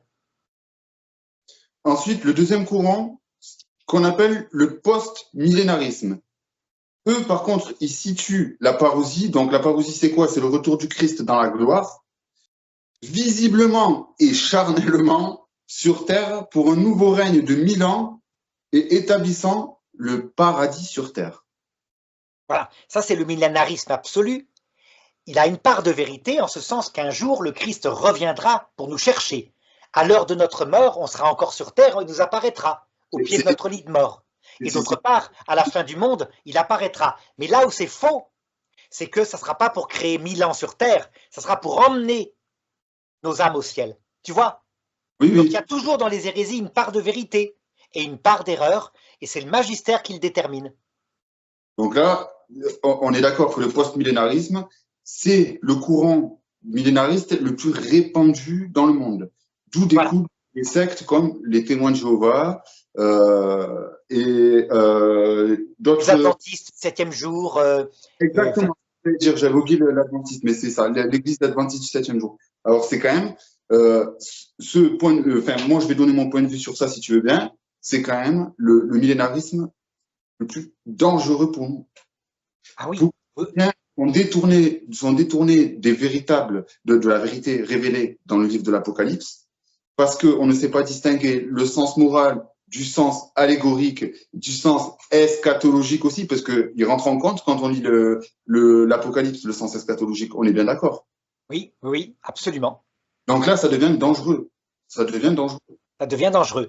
Pourtant, il peut arriver que Dieu l'utilise parce que il s'avère que si je te dis à toi, Kevin, tu sais, Kevin, dans 80 ans, t'es mort, t'auras vu le retour du Christ. Ben, tu vois, ça va pas vraiment t'émouvoir. Mais si je te dis, dans 80 ans, le Christ va revenir dans sa gloire pour tout le monde en même temps, là, tout d'un coup, tu vas t'y intéresser. On est fait comme ça. Toujours pareil, à cause de notre tendance à mêler le politique au religieux. Résultat, au Moyen-Âge, il y a un saint canonisé qui a annoncé le retour du Christ dans sa gloire pour sa génération. Vraiment. C'était au moment de la peste noire. Donc il s'appelle Saint Vincent Ferrier. Et alors, évidemment, il y avait un théologien qui était avec lui, un cardinal, parce qu'il était envoyé comme légat du pape pour prêcher. C'était le plus grand des charismatiques, il ressuscitait plein de morts. Et le légat lui dit, mon père, par un décret du pape, vous n'avez plus le droit de donner des dates comme ça. Vous savez bien, c'est interdit. Alors qu'est-ce qu'il fait? Il dit, ah, écoutez, le légat du pape me dit que je n'ai pas le droit de donner des dates, venez avec moi, on va demander directement au ciel si j'ai le droit. Il emmène toute la foule du village qui écoutait sa prédication au cimetière. Et il demande à quelqu'un au hasard dans la foule de choisir une tombe. Et une personne choisit une tombe. Et une personne comme ça, on ouvre la tombe et il y avait effectivement un mort dedans, mais qui puait, qui avait été enterré 1 an avant. Il trace une croix, le mort ressuscite, il lui demande, c'était une femme d'ailleurs, est-ce que le retour du Christ est pour notre génération? La femme répond, oui père, le retour du Christ est pour notre génération. Est-ce que tu préfères retourner dans l'autre monde ou rester ici? Elle dit, je préfère retourner, j'ai fait mon salut, je veux retourner. Elle remeurt, on referme le cercueil, et donc il a été canonisé comme l'ange de l'Apocalypse qui dit, plus de délai. Tu vois comment Dieu est mystérieux. Est-ce que le retour du Christ dans sa gloire a eu lieu à son époque? À ton avis, Kevin, que répondrais-tu à ça? Non. Eh bien, tu as tort. Il a eu lieu. Ah, Arnaud, il utilisait lui-même dans ses évangiles. Je ne connais pas la date exacte de la fin, seul le Père la connaît. Oui, mais tu as tort, le retour du Christ a eu lieu à son époque, puisqu'elle se fait selon un sens qui n'est pas celui auquel tu as pensé, je t'ai piégé volontairement. Toi, tu as pensé au retour fin des fins. Et je t'avais dit que ça a plein de sens. Ça signifie aussi la fin de la génération. 50 ans plus tard, ils étaient tous morts. Tous ceux qui étaient là, qui l'avaient entendu prêcher, ils avaient vu le retour du Christ. Donc, tu vois, tu t'es fait piéger, bien fait pour toi. Et t'es fier de toi. Oui, parce que c'est volontairement, c'est génial d'ailleurs, parce que ça te montre à quel point on a du mal à comprendre tous ces sens, sauf un, il n'y aura jamais de paradis sur terre pour 1000 ans. Jamais. Tu sais, je prétends pas être théologien et avoir toute ta connaissance. Et encore moins, on peut pas prétendre être infaillible. Mais non, t'as été tout à fait, c'était génial, parce que ça permet, tu vois, c'était génial. Voilà, c'était génial. Tu me fais passer pour un imbécile aux yeux de notre auditoire. Ah, pas du tout, au contraire, tu poses les questions de l'auditoire. Et là, ça met les choses clairement au point, tu vois. Vas-y, fini. Hein. Donc, le retour du Christ a lieu à chaque génération. La génération de mai 68 qui a approché 80 ans maintenant, qui dansait à Woodstock il y a 50 ans, va connaître le retour du Christ. Tu verras que dans moins de 20 ans, tous, sans exception, l'auront vu dans la gloire. Et pourtant, sur terre, on continuera de dire il est revenu quand le Christ? Il n'est pas revenu. Détrompez-vous, il est revenu. Je peux vous garantir que s'il pouvait apparaître, il dirait non, c'est vrai, il revient dans sa gloire pour notre génération. Tu vois? Et ensuite, donc, le troisième courant millénariste, on l'appelle le prémillénarisme. Donc, ils sont plus proches, eux, de la vision littérale des textes et concevant le retour du Christ avant le millénium. Donc, il est bon aussi, si tu veux bien, mon ami, d'expliquer ce qu'est le millénium. C'est exactement la même chose. Le millénium, c'est la même chose, c'est les 1000 ans de paix sur terre. Donc, imagine, le Christ règne, par exemple, dans son palais de la Tour de Garde, là où sont les témoins de Jéhovah. C'est là qu'il administre l'humanité en envoyant des grâces tellement fortes que ce que je dis là n'a pas lieu. Ça veut dire que tous les jeunes sont obéissants à leurs parents, le démon est attaché, les pulsions disparaissent, tu n'as plus les tentations comme avant. Donc, regarde les journaux des témoins de Jéhovah, c'est un paradis, tout le monde sourit, et le lion est avec l'agneau ensemble, et ils sont dans un champ, sur terre. Hein. Voilà ce qui est énoncé. Eh bien ça, c'est refusé. Ça n'existera pas sur terre. La terre est un paradis, pardon, est un lieu provisoire, un lieu où Dieu nous purifie par le moyen du fait qu'il se cache et du fait que nous avons en nous des conséquences du péché originel qui ne disparaîtront qu'à l'heure du retour du Christ, à l'heure de la mort et à la fin du monde. Très bien. Alors, tu vois, j'ai une question à te poser. Et ensuite, on va s'en servir pour une petite transition. On parlait des saints, etc.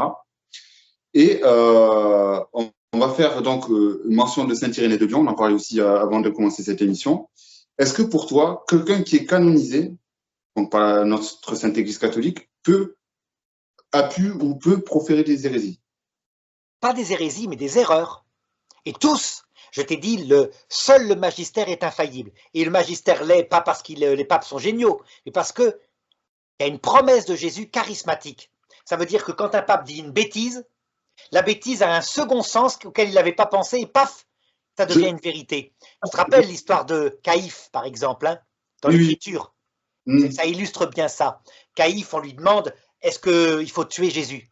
Il réunit son conseil, il y a certains qui disent ceci, tout d'un coup il prend la parole, il dit « Vous n'entendez rien, vous ne comprenez pas qu'il vaut mieux qu'un homme seul meure plutôt que tout le peuple. » Et Saint Jean commente en disant « En fait, parce qu'il était grand prêtre cette année-là, il prophétisa, et c'est la plus grande prophétie de l'Ancien Testament, que le Christ allait mourir non seulement pour le peuple juif, mais pour les habitants de toute la terre. » Tu te rends compte? C'est dans l'Évangile selon Saint Jean. Donc la parole de Caïphe, au sens littéral, hein, il dit il faut le zigouiller, ça évitera une émeute.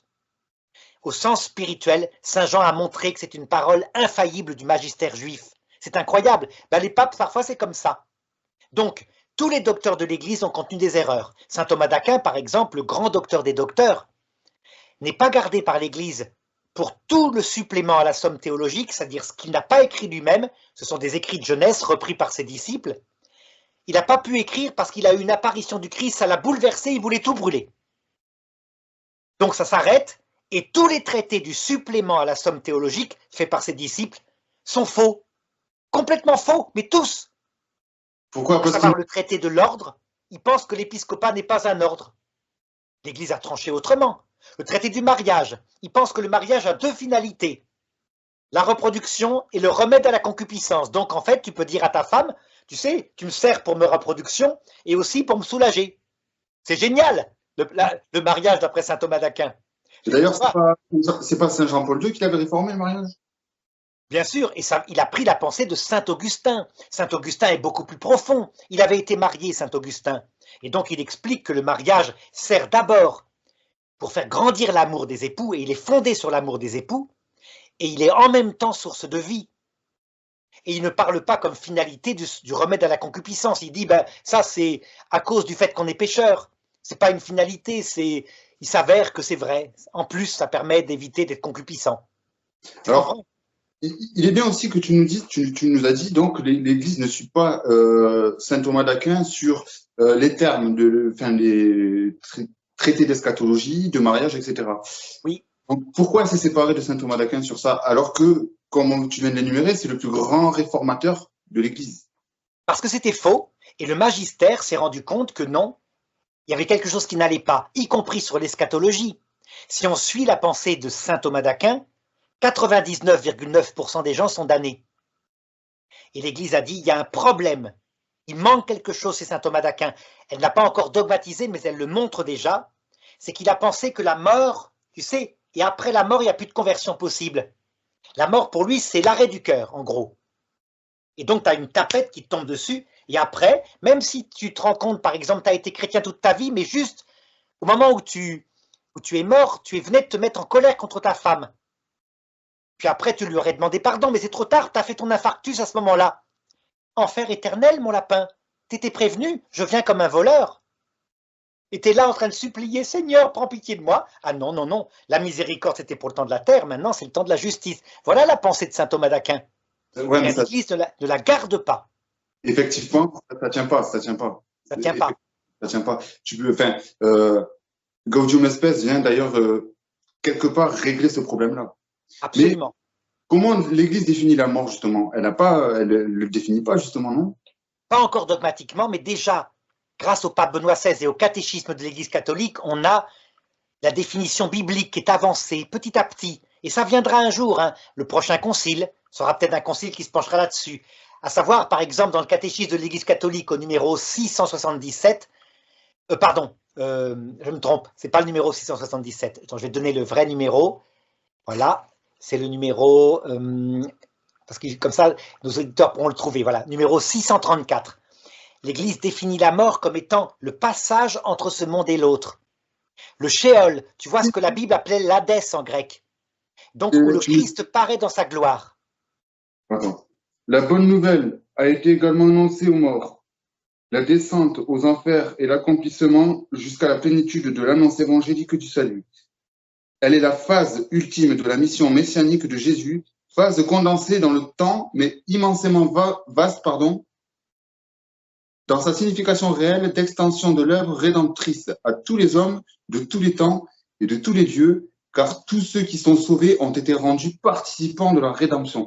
Donc effectivement, Gaudium et Spes reprend ce numéro du catéchisme de l'Église pour en faire justement pas le magistère, mais comment tu appelles ça? Oui, Gaudium et Spes. Alors en fait, c'est plutôt le catéchisme qui précise quelque chose qui était dans Gaudium et Spes, et le pape Benoît XVI, lui, précisera encore plus, mais toujours pareil, pas encore comme un dogme. Numéro 47 de Spesalvi, il le dit, la rencontre avec le Christ est l'acte décisif du jugement, devant son regard, donc quand il nous apparaît, hein, ce qui veut dire à l'heure de la mort, s'évanouit toute fausseté, on voit son âme, en gros, et là, les hommes peuvent y trouver le salut. Il décrit même ce moment en disant, c'est pas un temps mesurable en temps terrestre, hein, c'est plutôt le temps de la rencontre, tu vois, une sorte de temps spirituel. Voilà, donc je t'ai dit, c'est quand même dans une encyclique, mais il précise bien, certains théologiens récents le disent, ce qui veut dire qu'il n'en fait pas un dogme, il demande aux théologiens de se pencher là-dessus. Et c'est évidemment la solution. On voit bien, hein. Ah oui, certains théologiens récents sont de l'avis que le feu qui brûle et en même temps sauve est le Christ lui-même, le juge et sauveur. La rencontre avec lui est l'acte décisif du jugement. Devant son regard s'évanouit toute fausseté. C'est la rencontre avec lui qui, nous brûlant, nous transforme et nous libère pour nous faire devenir vraiment nous-mêmes. Ah oui, effectivement. Et tu vois, c'est pas la rencontre comme nous, on l'a faite par la grâce sur la terre, hein. C'est bien la rencontre dans le passage de la mort, où on le verra de nos yeux. Hein. Voilà, c'est très clair puisque c'est une encyclique sur l'espérance et qui parle du purgatoire ici. Hein. Donc c'est exactement ma thèse, je montrais bien que la rencontre avec le Christ, c'est le purgatoire, c'est une purification extraordinaire, c'est ce que saint Paul appelait le 3e ciel. Quand il s'est converti, tu sais, je connais un homme qui est monté jusqu'au 3e ciel, ben c'est ça.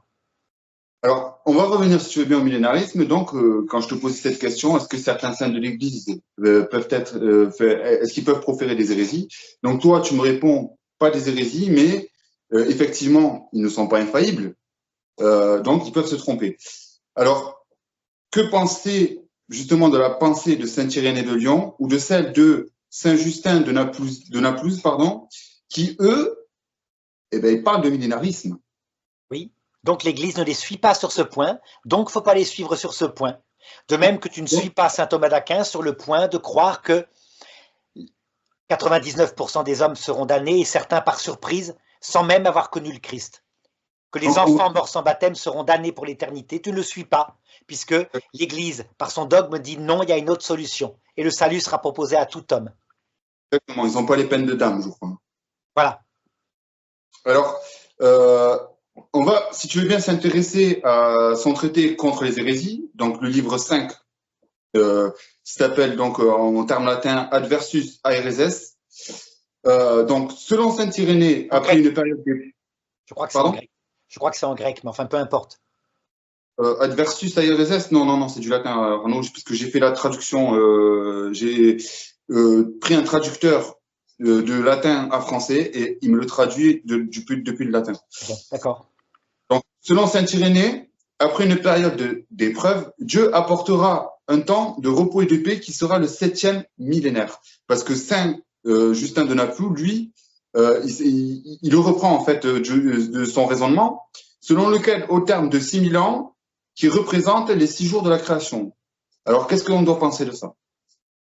Alors, cette interprétation a eu un grand succès par la suite avec Joachim de Flore. Donc, il y aurait eu 2000 ans avec l'Ancien Testament, 2000 ans avec le Nouveau Testament, et alors, à un moment donné, après encore 2000 ans qui serait l'ère du Saint-Esprit, donc il correspondrait au millénarisme, hein, donc l'Esprit Saint, une espèce de vie mystique intense, le monde en paix, alors il y aurait l'ère de l'avenue du démon qui est détaché, puis le retour du Christ dans sa gloire définitive. Tu vois un petit peu le scénario. Donc c'est bien un scénario millénariste. Il y a bien une phase qui est l'ère du Saint-Esprit sur la terre. Donc qui ne correspondrait pas à ce que nous vivons actuellement avec la lutte, le mécanisme de la foi, les conséquences du péché originel. Donc cette pensée-là n'est pas gardée par l'Église. Elle est donc une erreur, mais elle n'est pas une hérésie, puisqu'à l'époque, ils avaient le droit de la proférer, il n'y avait pas eu de définition de l'Église. Donc, selon saint Irénée également, l'acheminement des justes vers la vie éternelle comprend une série d'étapes. L'envoi des âmes justes dans un lieu d'attente, donc peut-être est-ce le purgatoire? Oui. Moi, je pense que oui, ça réfère fortement au purgatoire. Un paradis terrestre retrouvé par-delà la mort, puis la résurrection corporelle, donc la résurrection de la chair, de ces élus pour le royaume de 1000 ans, enfin, après le jugement dernier, l'entrée dans la Jérusalem céleste. Donc ce n'est pas gardé par l'Église. L'Église s'est prononcée en disant, c'est le dogme qui s'appelle Benedictus Deus du pape Benoît XII au Moyen-Âge, dès qu'on meurt et qu'on est prêt, après la purification, on entre dans la vision béatifique. Ce qui veut dire que Sainte Thérèse de l'Enfant Jésus est dans la vision béatifique. Elle est dans le paradis. Elle n'est pas dans un lieu d'attente du tout. Même si tu as un texte de l'Apocalypse qui dit que les âmes des saints, je les vis sous l'autel, qui suppliaient pour que justice soit faite, ce texte-là, donc, est symbolique pour signifier notre désir que le Christ un jour réalise tout ce qu'il a promis. Ça va. Mais par contre, ce n'est pas à prendre au sens matériel. Au sens matériel, c'est ce que je viens de te dire. Si tu meurs et que tu n'es pas tout à fait prêt, tu as un temps de purgatoire après avoir rencontré le Christ. Puis, dès que tu as fini ton purgatoire, tu rentres dans la vision béatifique. Tu es donc dans la béatitude éternelle avant la résurrection. Le temps qu'il faut. Et tu ne ressusciteras qu'à la fin du monde, quand le Christ descendra. D'ailleurs, tu descendras avec lui sur la terre. Et là, on ira chercher ceux qui seront sur terre à cette époque-là, l'époque du dernier Antéchrist. Effectivement. Donc là, tu vois, j'en ai fait en fait des écrits, parce que sinon ça prendrait encore beaucoup de temps de devoir lire et de décortiquer chaque. Donc j'en ai fait des commentaires selon ce que moi j'ai pu relever dans ces écrits. Et donc je comptais justement te les soumettre en faisant une synthèse, ce genre de synthèse, pour que tu puisses commenter toi de ton côté. Donc l'Église réfute ça. Donc ça, il faut pas. C'est pas parce qu'il y a marqué Saint Irénée de Lyon et que c'est un traité contre les hérésies qu'il faut le garder pour nous catholiques. Non. À l'époque, il était sincère, c'était une erreur, mais il ne pouvait pas le savoir.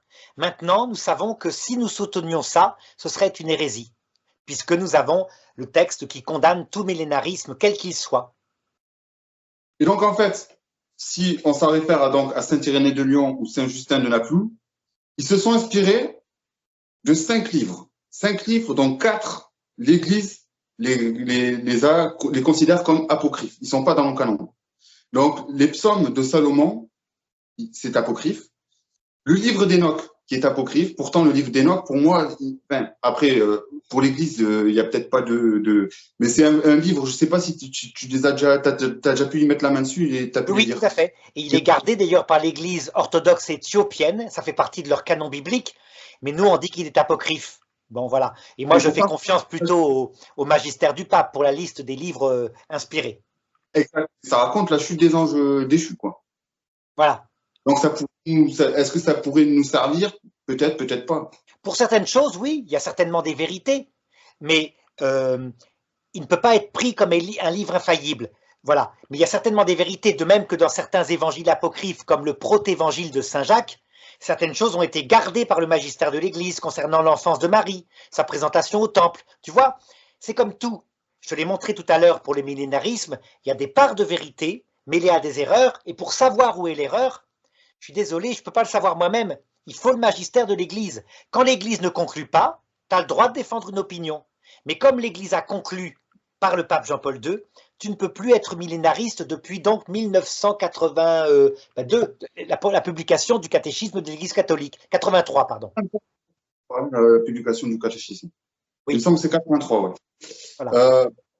Le livre de Daniel, donc canonique. C'est 92, 92. Voilà. Tant pour moi, alors. Donc, le livre de Daniel qui, lui, est dans nos canons, parce qu'il est dans notre Ancien Testament. Donc, on en parlera après si tu veux bien. Alors, il y a un livre que j'ai découvert, dont j'ai découvert son existence en faisant mes recherches, l'Apocalypse de Baruch, qui est apocryphe, et le livre des Jubilés, qui est apocryphe aussi. Oui. Donc, en gros, ils se servent de livres apocryphes pour faire le traité contre les hérésies. Là, je parle de Saint-Irénée de Lyon, parce que c'est lui qui en a le plus parlé quelque part. Voilà. Ce qui te prouve d'ailleurs définitivement que vraiment dans l'Église catholique, il y a 3 canaux de la révélation. La tradition, donc Saint-Irénée, on peut s'en servir, mais elle n'est pas infaillible. L'écriture, qui peut être interprétée de 1000 façons possibles, donc c'est pareil. Et le magistère, qui est là pour trancher la vérité, pour dire ça c'est vrai, ça c'est faux. Et lui seul est infaillible. Donc les 3 ensemble donnent un trépied solide, et là tu peux, en théologie, véritablement te prononcer. Exactement. Et donc moi j'ai décidé aussi, à part Daniel, donc le patriarche et prophète de l'Ancien Testament, du chapitre 7 à 12, on parle des visions de Daniel. Est-ce que ce serait des écrits apocalyptiques ou des visions apocalyptiques qu'il a eues? Oui, mais selon la prophétie juive, ça veut dire que lui, il annonce les dates pour la venue du Christ dans sa chair, et ça correspond. Il parle d'années en termes de jours. Il parle de semaines d'années. Et effectivement, quand il a prophétisé, il était en exil à Babylone vers 500, un peu moins avant Jésus-Christ. Et quand on calcule, effectivement, les dates en semaines d'années tombent effectivement au moment de l'incarnation de Jésus. Ça colle. Quand il dit un Messie est retiré, un Messie est exterminé, quoi, ça tombe à peu près effectivement au moment de l'année 33, la Passion du Christ. Donc tu vois, il donnait des dates, mais ça ne parle que d'événements qui ont déjà eu lieu. De même, quand il parle, puisque c'est une prophétie juive qui, elle, je t'ai dit, est valable de manière millénariste, quand il parle de 4 royaumes qui se succéderont, ça a eu lieu. Il y a eu d'abord les Mèdes, les Perses, les Grecs et les Romains. Et les Romains, effectivement, sont un empire de fer génial, hyper fort, qui a été détruit par une petite pierre qui s'est mise à rouler d'une montagne que personne n'avait touchée et qui a transformé cet empire en un empire soumis au Christ. C'est le christianisme. La pierre, c'est Jésus-Christ. Et c'est la conversion de l'Empire romain en 380 après Jésus-Christ, sous l'empereur Théodose. Moi, ce que j'en ai pensé en regardant aussi donc Daniel chapitre 7, chapitre 7 à 12, oui, donc les visions de Daniel, je prends ces textes-là, moi, plutôt comme au sens littéraire. Oui, littéral. Tu peux les prendre. Ça a vraiment eu lieu littéral, puisque je te l'ai dit, Israël a un rôle prophétique jusqu'à la fin du monde pour que son histoire annonce des choses en clair. Par exemple, quand Jésus dit « Ce temple, il ne restera pas pierre sur pierre », paf, 40 ans après sa mort, 70 après Jésus-Christ. C'est la destruction du temple par Titus. Tu vois, c'est matériel. Les visions de Daniel, pour l'Église, elles seraient des visions eschatologiques. Oui, mais d'une eschatologie qui parlait de la première venue du Christ. Daniel ne parle pas du tout de sa deuxième venue dans ses prophéties. Là, c'est plutôt dans l'Apocalypse que tu as des textes qui annoncent la deuxième venue dans la gloire, donc finale. Quelque part, Daniel, il a annoncé que Jésus allait révéler ce qui était caché, donc l'Apocalypse, Apocalypsis, ça veut dire ce qui est caché. Il avait prédit dans ses prophéties que ce que le Christ allait venir faire sur terre et après, c'était donner le livre de la Révélation à Saint Jean évangéliste. Voilà, on peut le dire. Et à nous tous, donner la révélation plénière, mais de manière charnel pour le moment. Ça veut dire dans l'obscurité de la foi, ce que nous vivons actuellement. Tu vois, tu as remarqué, nous ne voyons pas Jésus-Christ nous apparaître. Hein? Oui. Quand tu reçois Jésus dans l'Eucharistie, il est réellement présent, mais tu ne le vois pas, tu crois qu'il est présent. Voilà la manière de la terre. À la fin, à l'heure de notre mort, nous le verrons de nos yeux. Il nous apparaîtra vraiment à l'heure de notre mort avec la Vierge Marie, les saints et les anges. Et donc, même le livre de Daniel en lui-même, il fait l'objet par les millénaristes de très mauvaises interprétations. Oui, très souvent. Même s'il a un peu moins, parce que comme la prophétie, ils ont raison de la prendre matériellement. Tu vois, avec, comme que j'ai dit, les 4 royaumes, les semaines d'années, etc., que ça correspond à la date de l'incarnation du Christ, ben là, ils se trompent moins, puisque leur type d'interprétation est justement matérialiste. De fait, c'était matérialiste. Par contre, dès qu'il applique à l'Apocalypse de Saint Jean, là, évidemment, il se trompe. Exactement. Donc, pour conclure cette émission, cher ami, qu'est-ce que tu dirais de cet échange qu'on a eu, de ce débat qu'on a eu? Millénarisme définitivement réfuté ou pas? Oui, définitivement réfuté. Et je dirais même plus, l'Église est très sévère quand elle l'appelle l'antéchrist. Tant qu'il y aura des prophètes sur Internet qui annonceront un millénarisme même mitigé, ça veut dire une espèce de conversion miraculeuse tellement forte que la paix s'établit sur Terre, mettons 50 ans, 100 ans. C'est faux, sauf s'ils disent c'est une conversion qui n'est pas parfaite, mais il y aura un renouveau de l'Église très profond. Là, d'accord, ça peut devenir vrai. Tu vois, le millénarisme qui annonce un paradis sur terre est faux. Tout le reste est valable comme sens. Voilà ce que dit l'Église. Donc un renouveau profond, par exemple, imagine que tout d'un coup, les jeunes se mettent à retourner à la messe en masse. Ça pourrait très bien arriver, l'Esprit Saint c'est en son pouvoir. Et ça s'est passé en 1820 déjà. À la Restauration, tout d'un coup, la France s'est convertie de manière incroyablement puissante, comme jamais c'était arrivé dans l'histoire. C'était imprévisible, puisque les églises étaient détruites, il y avait eu les guerres napoléoniennes, etc. Tout a été rebâti, pour se terminer, 50 ans plus tard, par la séparation de l'Église et l'État. Tellement les gens, les athées, en ont eu marre de cette ferveur religieuse excessive. Ça, c'est une chose qui est possible. Voilà. Et ça, ce n'est pas millénariste. Mais tu remarqueras, ça s'est passé dans l'obscurité de la foi, avec au sommet Sainte Thérèse de l'Enfant Jésus, qui a annoncé dans la foi totale, eh bien, la grâce de Dieu qui vient dans le cœur. C'est le fruit de ce renouveau qui a eu lieu au XIXe siècle. Hein. Elle est morte en 1897, juste avant la séparation de l'Église et l'État, donc la ruine de tout ça, dans quelque chose qu'a donné notre civilisation française actuelle, l'apostasie généralisée. Exactement. Et d'ailleurs, à ces propos-là, moi, j'aurais bien aimé, si tu veux bien en parler, de ces attaques d'une personne en particulier, tu sais de qui je veux parler, que tu as subi justement parce que de par la théologie, tu as pendant des années réfuté tout ce qu'elle pouvait dire, je dirais, même de détourner dans la Bible. Tu as tout fait pour réfuter cette idéologie-là envers cette personne qui voyait déjà les Pokémon comme étant un signe de Satan, excuse-moi, des dessins animés pour les gamins. Oui, ça avait été célèbre à l'époque, hein, c'est vrai. Les jeunes s'étaient beaucoup amusés. Mais c'est ça veut dire qu'elle n'est pas la seule. Hein. Il y a énormément, et l'Église commence à se prononcer.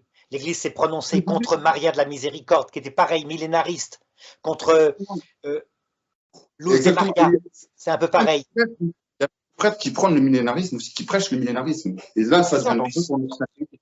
Et ça vient du fait que, comme les prophètes d'Internet se sont répétés les uns les autres avec cette interprétation millénariste dans l'Église catholique, ben, certains prêtres, il y en a un en particulier, un Canadien, qui a fini par se dire, ben, puisqu'ils sont unanimes, ça doit être vrai. Ben non, il peut y avoir unanimement des choses qui sont répétées par des gens qui prennent les prophéties des uns des autres. Et ils sont tous dans des interprétations purement matérielles, avec la marque de la bête qui serait le vaccin contre le Covid, comme tu l'as dit tout à l'heure, avec, tout est pris comme ça. Bref, c'est comme si la belle théologie de l'Église était réduite à quelque chose de passager dont on parlera même plus. Tu sais, le Covid, ça a été quoi, ce vaccin? Ben, manifestement, il ne marche pas. Hein. Ça a l'air d'être plutôt bizarre, ce vaccin, il n'a pas l'air de marcher du tout. Mais Là, ils annonçaient les 2 tiers de l'humanité qui allait mourir. Et ceux qui étaient vaccinés, ils allaient aller en enfer. Comme si je reçois le vaccin qui touche à mon corps, mon âme allait se perdre pour l'éternité. C'est de la folie. On se damne à cause d'un péché contre l'Esprit Saint. C'est tout de même différent. On l'a vu tout à l'heure. Hein. Exactement. Et donc, du coup, tu as été vraiment attaqué de toutes parts concernant ça, parce que tu as tout fait pour réfuter le millénarisme. Et cette personne-là, d'ailleurs, qui est très dangereuse de par ses doctrines. Ce que je veux dire par là, c'est que elle se servait, et même elle continue à se servir, d'une fausse apparition que l'Église a définitivement et fermement rejetée. Les fameuses apparitions, pour moi, c'est apparition diabolique ou pure invention de l'humain, je ne sais pas, de Notre-Dame de Trevignano. Voilà, tout à fait. Là, il y a eu un décret de l'Église pour la raison indiquée, c'était millénariste.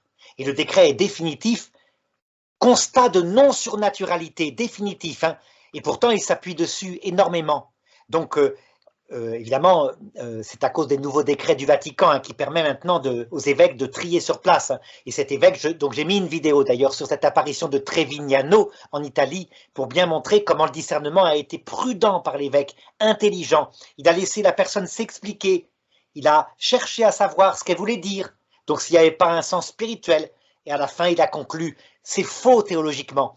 Moi, je ne crois pas que ça vient du démon, ça vient toujours pareil, quoi. On se laisse prendre par des trucs d'internet, on élabore dans sa tête un scénario, on n'a pas assez de théologie, et surtout, on ne veut pas à un moment donné obéir à l'Église qui dit « mais non, ça ne va pas ». On croit plus en sa propre pensée que dans le magistère de l'Église.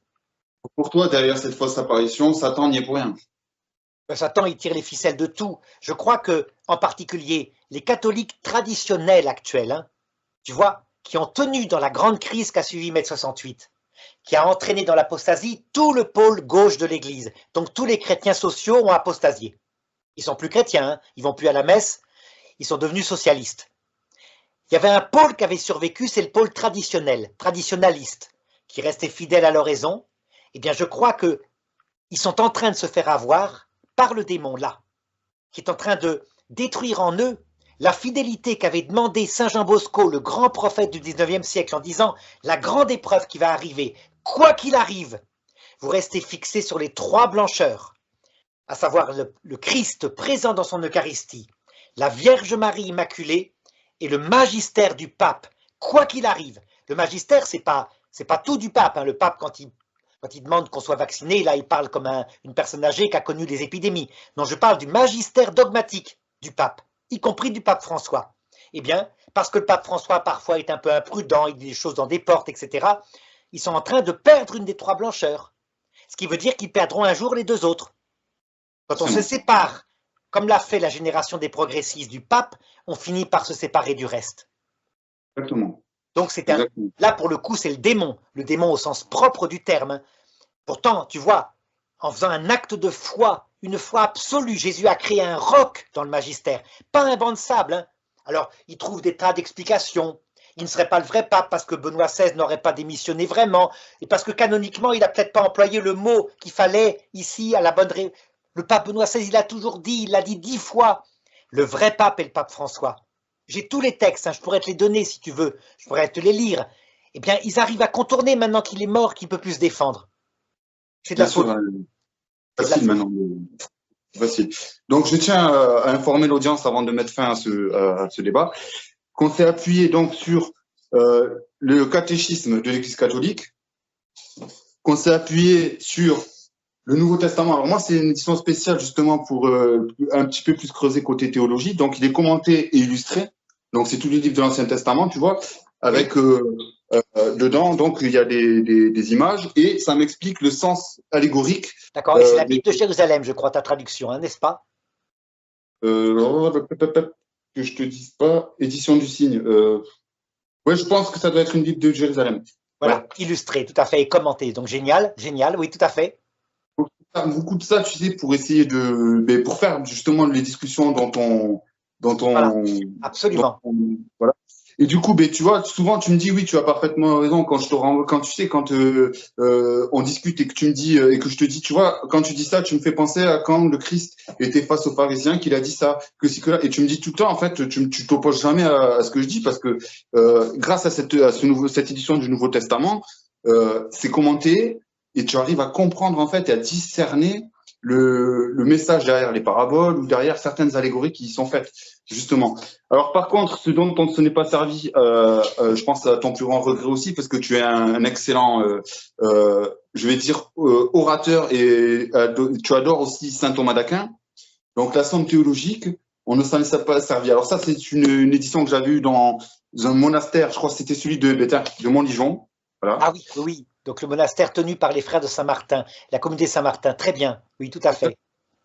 C'est la somme théologique de saint Thomas d'Aquin à la portée de tous. Mais tu m'as dit, hors caméra, qu'il fallait faire attention parce que les fameux rajouts que tu m'avais dit qui avaient été faits par ses disciples. Mais le supplément n'est pas bon. Mais je crois que le père Nicolas qui l'a écrit est tout à fait conscient de ça. C'est-à-dire saint Thomas d'Aquin est mort avant d'avoir terminé sa somme. Donc, je recommande fortement à toute personne qui souhaite s'intéresser à la théologie thomiste, donc le réformateur, le docteur angélique saint Thomas d'Aquin. Donc ce livre, parce que c'est la somme théologique de saint Thomas d'Aquin à la portée de tous. Donc c'est facilement de comprendre que un disciple pose une question à saint Thomas d'Aquin et il répond. Alors, j'ai trouvé beaucoup de philosophie quand même d'ailleurs dans les trois parties de la somme théologique justement. Il mêle la théologie à la philosophie et ça c'est magnifique. Voilà. Parce que ça t'aide beaucoup à comprendre. Et donc, avant de conclure, on va me dire ça n'a rien à voir, etc. C'est pas pour faire de la pub ou faire de la promotion, mais je vous recommande d'acheter ces livres donc qui sont d'Arnaud Dumouche, justement, Les phénomènes paranormaux de l'Église, et Michel, Gabriel et Raphaël et les autres, donc aux éditions, il me semble, M+. N'hésitez pas, je vous mets les liens en description de la vidéo, n'hésitez pas à aller voir, c'est de très bons livres aussi. Alors, les phénomènes paranormaux de l'Église, d'après Vanessa, c'est hyper compliqué à comprendre parce que on le disait aussi, c'est surtout le point de vue théologique des phénomènes paranormaux, comment l'Église les perçoit.